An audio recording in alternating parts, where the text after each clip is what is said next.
پہلے اس ویڈیو کو پورا سنیں ایک بار اس ویڈیو.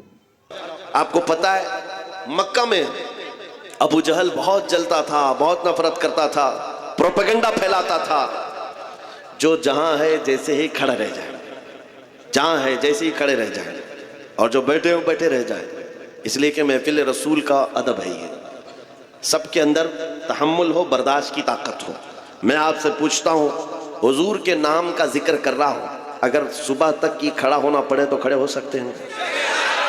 تو پھر چیمی گوئیوں کی ضرورت ہی نہیں. میاں یہاں تو وہ مجمع ہے جو اپنی گردن حضور کی قدموں پر رکھنے آیا. سچ ہے یا نہیں ہے؟ تو آرام کس بات کا نام ہے؟ آرام کس کو کہتے ہیں؟ ظاہر سی بات ہے کھڑے ہوئے لوگوں کو یہ وسوسہ آتا رہتا ہے میں بھی بیٹھ جاؤں، بیٹھے ہوئے لوگوں کو یہ وسوسہ آتا ہے کہ میں پھیل جاؤں. یہ سارے وسوسے آتے رہیں گے، لیکن آپ کو توجہ آمنہ کے لال کی طرف رکھنی ہے، تاجدار مدینہ کی طرف رکھنی ہے. اس پورے مجمع کو دیکھ کر ایک ہی جملہ کہوں گا، اس کے بعد سب شانت ہو جائیں گے. وہ آئیں گے، آتے ہوں گے، ابھی آئیں گے. وہ آئیں گے، آتے ہوں گے، ابھی آئیں گے. یہی سوچ کے ہم نے محفل کو سجا رکھا ہے. ہوا کا موسم بتا رہا ہے، وہ زلف اپنی لہرا رہے ہیں. سواری طیبہ سے چل پڑی ہے، حضور تشریف لا رہے ہیں.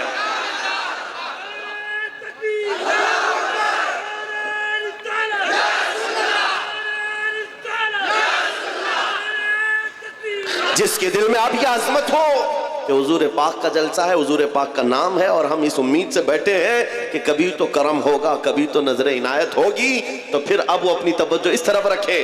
سنو، مکہ میں ابو جہل نے بہت پروپیگنڈے پھیلائے تھے، بہت برائیاں کر رکھی تھیں حضور پاک کی شان میں. جادوگر، ساحر، شاعر، مجنون، نہ جانے کیا کیا الفاظ سب کہہ دیا تھا. اور اس کے بعد ایک وقت ایسا آیا کہ اپنا جادو چلانے کے لیے اس نے ایک بہت بڑے شخص کو اس کے اوپر ہتھ کنڈا ڈالا. حبیب یمنی کا نام سنا ہوگا. ایک بڑا شخص تھا مکہ میں، اس کی مقبولیت بہت زیادہ تھی.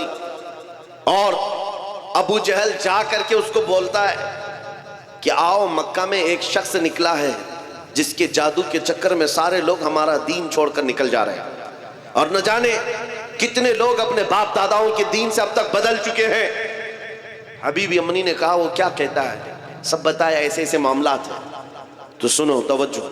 حبیب یمنی کہتا ہے میں خود آ کر کے دیکھوں گا مکہ میں. جس کو بھی برگلانے کی کوششیں ہوئی ہیں حضور پاک کے خلاف، تاریخ میں بتا رہا ہوں، توجہ چاہتا ہوں، تاریخ بتا رہا ہوں. حبیب یمنی جب آنے والا تھا مکہ، ابو جہل نے بہت استقبال کیا کہ اب تو معاملہ بڑا ہوگا.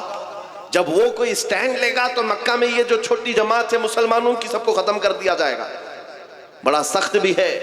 حبیب یمنی آتا ہے اور کہتا ہے میں پہلے اس محمد صلی اللہ علیہ وسلم سے ملاقات کرنا چاہتا ہوں، میں ڈائریکٹ پوچھنا چاہتا ہوں کچھ معاملات ہیں.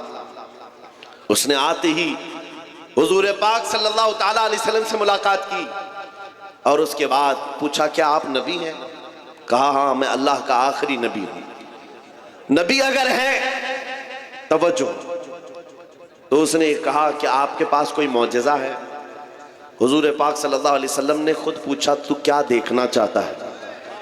نبی مختار کل ہیں، جس کو جو چاہیں ارے جہاں بانی عطا کر دیں، بھری جنت ہبا کر دیں. اور میرے مرشد فرماتے ہیں جہاں میں ان کی چلتی ہے وہ دم میں کیا سے کیا کر دیں، زمین کو آسماں کر دیں، سریا کو سرا کر دیں. حبیب یمنی سے پوچھا تم کیا دیکھنا چاہتے ہو؟ عربوں میں اس وقت یہ بات مشہور تھی، جادو کرنے والے کا جادو زمین پہ چل سکتا ہے، آسمان پہ نہیں چلتا. زمین پہ سارے جادو دکھائے جا سکتے ہیں، آسمان پہ نہیں. تو اس نے یہ سوچا کہ اگر یہ جادوگر ہے تو زمین پر کر کے دکھا سکتے ہیں، آسمان پہ نہیں. کہا میں آسمان پہ کوئی جادو آپ کا کوئی معجزہ دیکھنا چاہتا ہوں آسمان پہ. 14ویں رات تھی، چاند آب و تاب کے ساتھ چمک رہا تھا.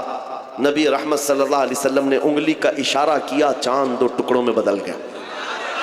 یہ معجزہ پتہ ہے آپ کو؟ شق القمر کا معجزہ. چاند آدھا ادھر آدھا ادھر.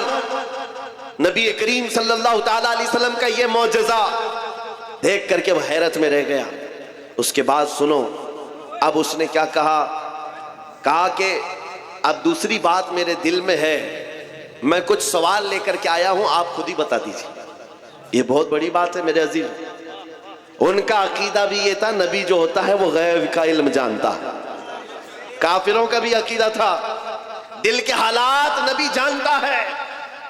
حبیب یمنی نے کہا میں کچھ سوال لے کر کے آیا ہوں اپنے وطن سے.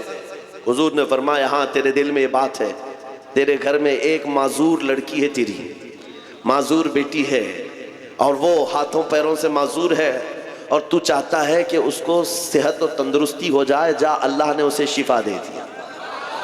بیٹی کہاں ہے؟